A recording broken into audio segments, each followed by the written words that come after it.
Inovacijų festivalio belaukiant. Labas rytas, mėly klausytojai. Su jumis Marius Ramanauskas. Šiandien pradedame laidų ciklą skirtą tarptautiniam inovacijų festivaliui. IF. Festivalis, kuris jau yra aplankęs 4 Europos miestus – Barceloną, Lisaboną, Milaną ir Kortiką.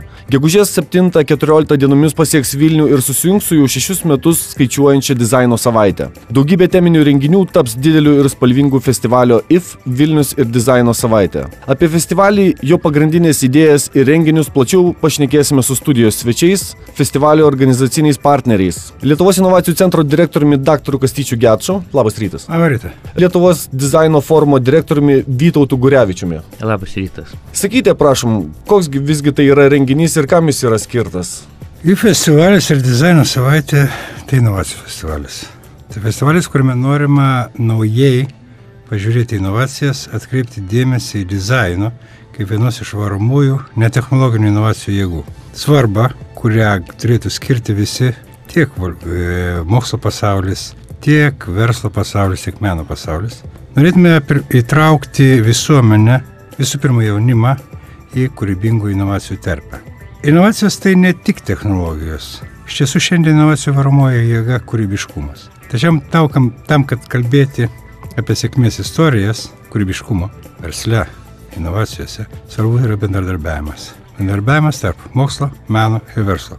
Taigi ir mūsų Lietuvos inovacijų centro ir dizaino forumo partnerystė kuria terpę, kurioje šie 3 pasauliai gali susitikti, bendrauti, kurti ir vystyti bendrus projektus. Dar daugiau mes norėtume atkreipti visuomenės, valdžios ir verslo atstovų dėmesį, parodydami tokio bendradarbiavimo ir bendravimo naudą visiems. Raginčiau aktyviai dalyvauti inovacijų festivaliais, traukti diskusijas, plėsti akiratį, užmegzti naujus ilgalaikius kūrybiškos visuomenės, verslo, mokslo ryšius.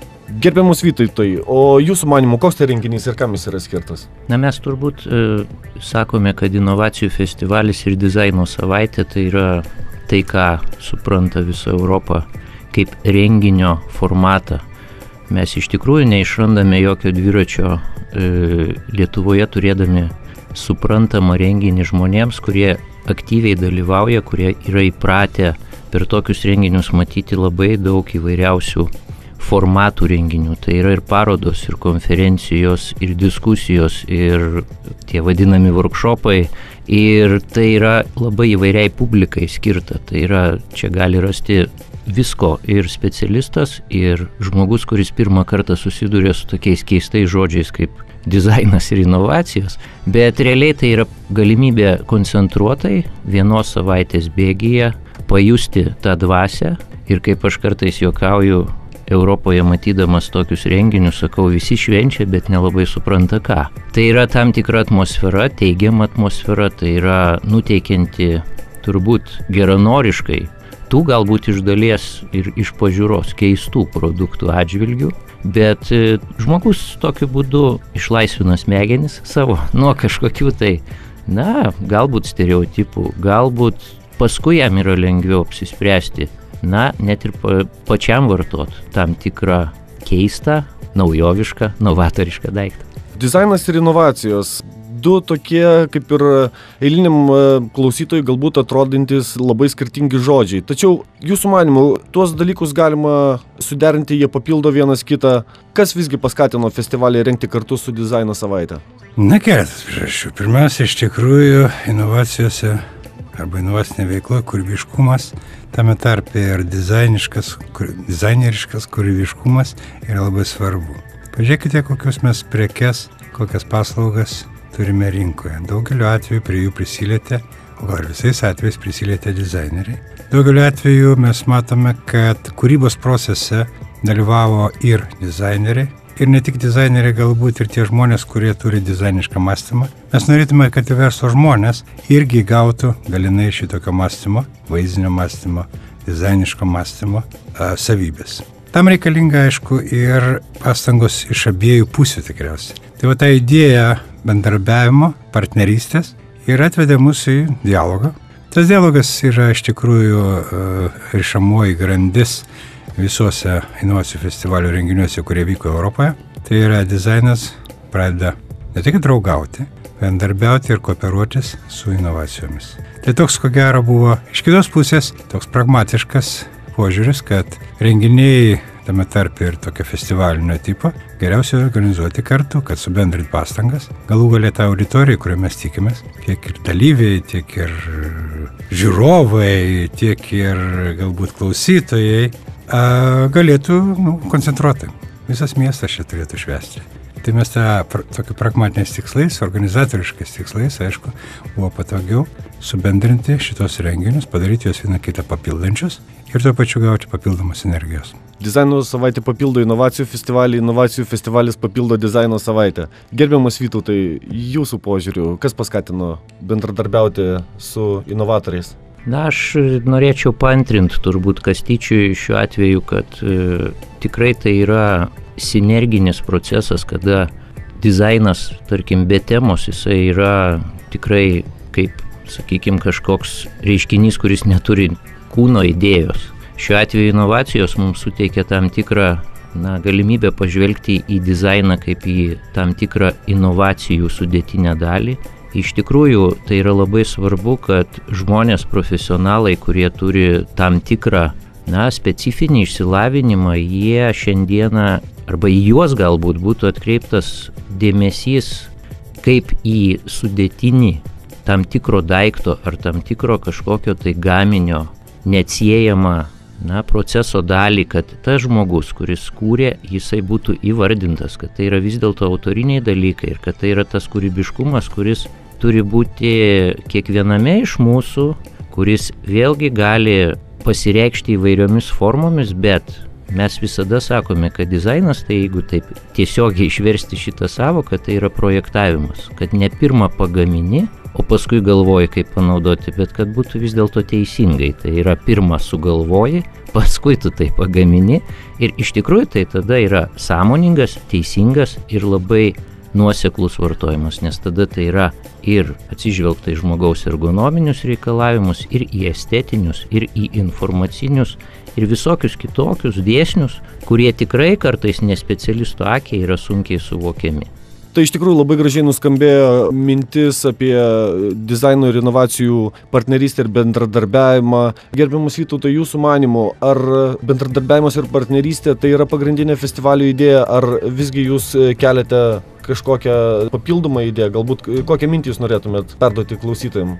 Na, mes turbūt iš tikrųjų toks yra mūsų šio renginio moto, tiek kontekste visų Europos inovacijų festivalių, tiek, ko gero, šio renginio esmė yra tai, kad mes tikrai labai daug suradome partnerių, kuriuos per mūsų dvi organizacijas suvienijome net ir tarpusavyje. Ir net labai keistų dalykų bus, kada galima bus knygyno vitrinoje pamatyti, tarkime, santechnikos prietaisą, o tuo pačiu galbūt netikėtai sau rasti tame pačiame ar energetikos muziejuje, reiškia Rusija, Baltarusijos dizainerių parodą.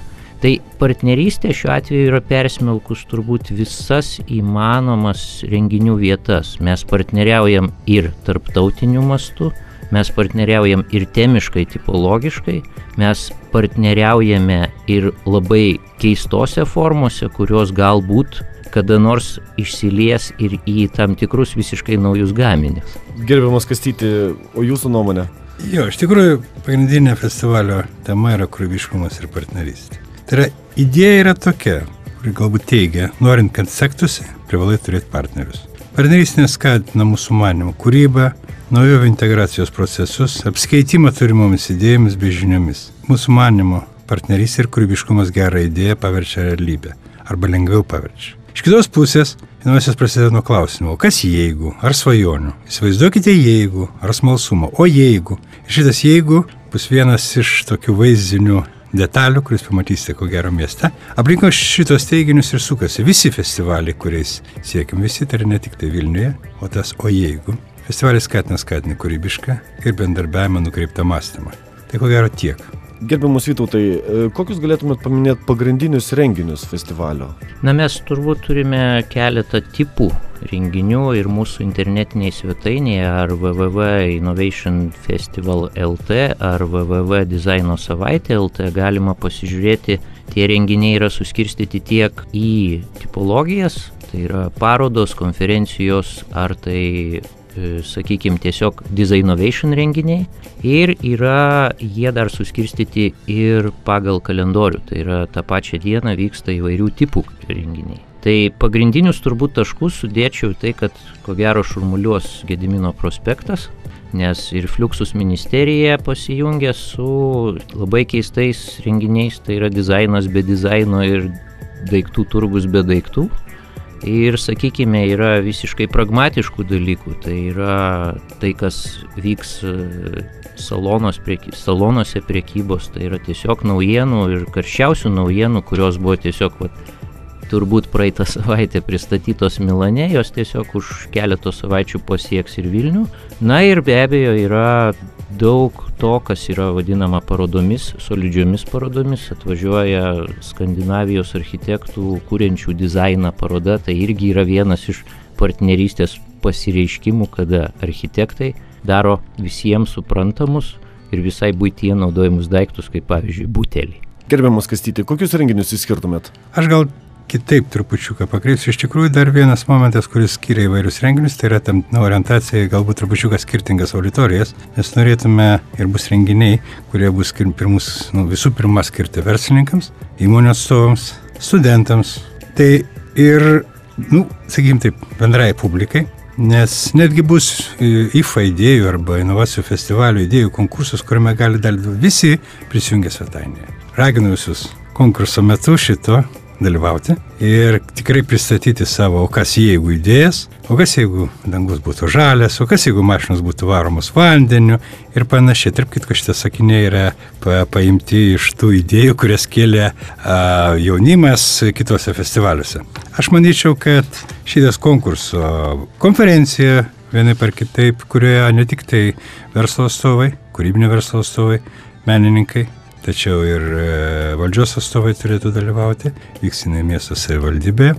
Festivalyje bus ir mažesnių tokių renginių, kurie galbūt skirti studentams, netgi moksleiviams. Mes norėtume įtraukti į tą kūrybinį, inovacinį, dizainišką procesą ir studentus ne tik dizaino, studentus iš mūsų Lietuvos, pagrindė Vilniaus universitetų, kolegijų, kad jie suprastų, kiek tai svarbu jų gyvenime.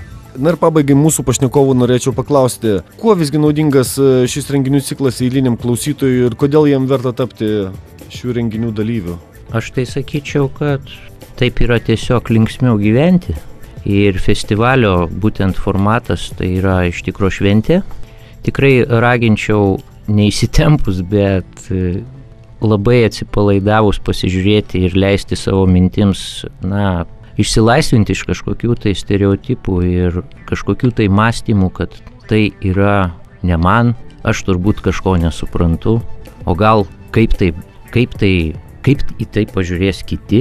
Žmonės turėtų būti drąsesni, tai tikrai neskatina kažkokio tai betodariško vartojimo, o tai kaip tik verčia susimastyti, o ką mes turime aplink save, ar tikrai tai yra gražu ir galų gale, ar man tai yra priimtina ar ne. Tiesiog vieną kartą metuose apie tai pamastyti verta. Gerbiamas Kastyti.